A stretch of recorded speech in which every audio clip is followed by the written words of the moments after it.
it has come out that the NBA is currently modeling a 22-team tournament. Now, the way they explained it is that the top 16 teams would play to order the seeding.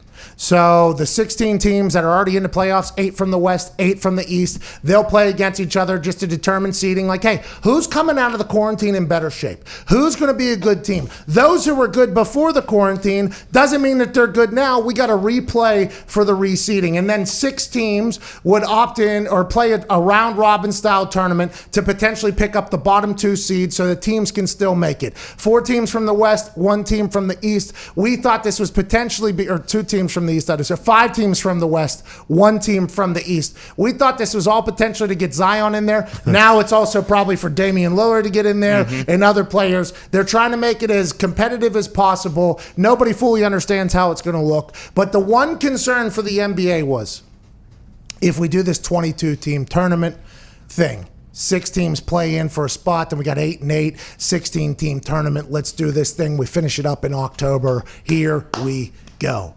Then somebody said, well, wait a minute. If you're the better seed, you always have home court advantage. You don't have to travel. You get your fans. You get your atmosphere. Now, if everybody's going to be in the same place, what's the purpose of being a higher seed? Just getting a chance to play a worse team? Or maybe we should make some advantages for the higher seeds in this tournament. So these are the ideas that the NBA came out and pitched. The higher seeded team will be awarded the first possession of the second, third, and fourth quarters following the traditional jump ball to begin the game. I don't know if anybody will like that. Kind of makes it a little bit gimmicky. And also, in the grand scheme of things, doesn't matter who gets the ball there. No. Does not matter. I get it that it's the game. I get it that it's the game and it's respect to the game, but the inbound, it doesn't really matter. Jump ball, though, classic. I wish they would do jump ball every quarter, by the way. And maybe, they should. Yeah, they should. I think jump ball every single quarter. Let's see who gets out there. The higher seeded team, maybe they're allowed to designate one player to be able to whistle for 7 fouls instead of 6 fouls. It's like, okay, now we're going back to goon hockey. Let's go. Let's get the Bash Brothers in here. We want him with 7. He'll take 6. These 2 right here are going to get 13 fouls. Ain't nothing anybody can do about it. And we'll see how James Harden is doing his little step back there whenever we have him eat one. The higher seeded team maybe receives an extra coach's challenge, huh? Maybe the refs, they're coming out of a quarantine too. True. Maybe that turtle-looking guy's eyes are a little bit slower because he hasn't got a chance to see basketball. Has he been watching NBA 2K and making calls on the game? Probably not. Who knows if they're going to be ready. Higher seeded team, they receive an extra coach's challenge. How about the higher seeded teams able to transport their actual hardwood home court from their own arenas to Orlando to try to preserve the feel of their own home playing experience? Because if you're jumping on your wood and you're shooting on your wood, it'll feel exactly as if you're on your home wood. That seems like a lot of work. Oh, yeah. That seems like a lot. So you got to bring in U-Hauls, you got to bring in stage hands, and they got to move that every game now, right? So who's playing next? Orlando? Is it Orlando? Yeah, put to Orlando. No, it's not Orlando. Hey, scratch that. It's Milwaukee. Somebody get Milwaukee's wood out here, please. Bring it into wood. These in an off-court feature in which the playoff teams in order of 1 through 16, the higher seeded teams would get first selection at the hotels in which they choose to stay at in the Walt Disney area. That one I like. That one I like a lot. But what happens at the beginning?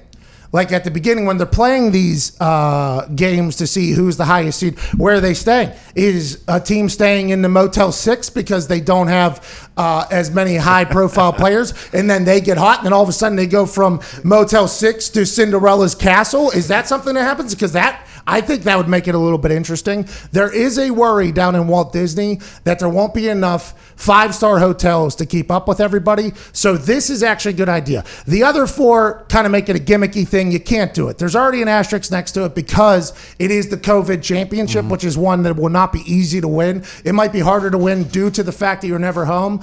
But so you can't be changing the rules as well because it's not good. Because if a team that isn't supposed to win ends up winning a thing, it's going to bite everybody in the ass anyway. It's just everybody's supposed to win it. I get it. But if somebody's coach's challenge or 7 fouls from somebody that gets hot and around, like the Orlando Magic get hot in that play-in thing, they're the number 1 seeded team all of a sudden. Then the 7 foul guy comes in, takes LeBron out. I mean, it's just all that's gimmicky. Here are some things that we think should be enacted. Okay? We thought, hey, NBA, we helped the NFL on numerous occasions. Yeah. Okay? They were in their CBA negotiation. We were throwing out ideas. They were just getting dropped into the CBA negotiation. We said, can we do that for the NBA? Yes. You're damn right we could do that for the NBA. Why not? This is what we did for the NBA. Instead of the things that they were just pitching, aside from the hotel thing, I think, number one, the higher seeded team, they should be able to shoot at a little bit bigger rim. Yeah, a little bit bigger rim. So sorry to interrupt. If you're a man watching this, you deserve to have long, great. And you can do that now with our friends at Roman. Right now, you go to GetRoman.com. You get $10 off and free 2-day shipping on Roman swipes, which are guaranteed to make you have longer, more fulfilling every time you get in the sack. Now let's get back to the fornicating action.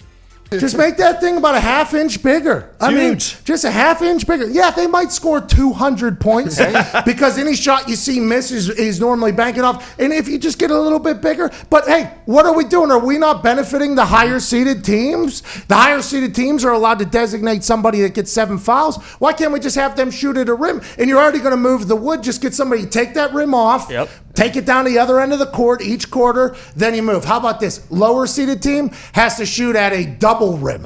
Everybody knows that a double rim is literally the most detrimental thing to your jump shot confidence that has ever existed on planet Earth. We used to play outdoor, obviously, in Pittsburgh, street courts all the time, and you get invited to a game or whatever, and you show up and you see the double rims on there, you almost get back in the car, pack it up, and get the hell out of here. That is a hoop that is just like the putt-putt thing from Happy Gilmore with the clown in there that catches the ball and spits it back out. That's what double rims do. If we want to punish the lower seeded teams, hey, you stink. We're going to make you worse. We're going to give you a rim that's impossible to shoot into. This isn't that bad of an idea. I think the NBA should think about doing this. And every quarter, take it off, switch it to the other side. Are we trying to help the higher seeded teams, or are we not trying to help the higher seeded team? You can't dunk on those. It might as well be dunking on serrated knives. Funny you say that, because here's another thing we could put in. The losing team, if they don't like the double rim because it is impossible, maybe have the losing team have to shoot into the rock and jock rims, 15 feet high, 20 feet high, but don't allow the standard 10-foot high one. If we're going to try to benefit and help out the higher seeded teams, I mean, let's make a real effort to do so. Make the losers, the stupid bad teams, have to shoot at 15 and 20-foot rims, and if they don't like it, they don't have to play. Ain't that right, Ty? Yeah, I mean, why? Who says that won't work? I'd watch that. It worked for Rock and Jock. Rock and Jock was must-see television, and this would definitely affect the lower-seeded teams, which is what we're trying to do. Because the home team can't play on their wood in front of their fans in their air with their food and their beds.